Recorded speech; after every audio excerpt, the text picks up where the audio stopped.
Pemerintah Kabupaten Aceh Tenggara melaksanakan upacara memperingati Hari Kebangkitan Nasional ke-115 tahun.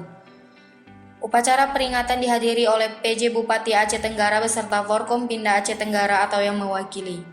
Dalam sambutan Kementerian Komunikasi dan Informatika Republik Indonesia yang disampaikan langsung oleh PJ Bupati Aceh Tenggara, dalam sambutan tersebut berisikan tentang memerdekakan cita-cita kemanusiaan, memajukan nusa dan bangsa, serta mewujudkan kehidupan bangsa yang terhormat dan bermartabat di mata dunia.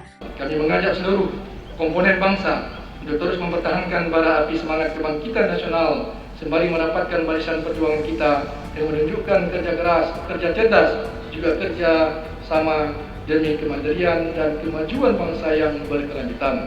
Dan juga ingin agar bara api semangat kebangkitan yang kita jaga saat ini dapat menjadi lentera penerang harapan sekaligus penunjuk jalan bagi perjuangan generasi penerus bangsa kelak.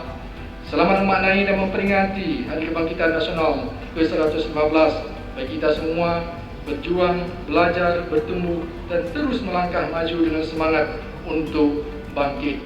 Dari Kutacani, tim Diskominfo Agara melaporkan. Selamat Hari Kebangkitan Nasional ke-115 tahun. Semangat untuk bangkit.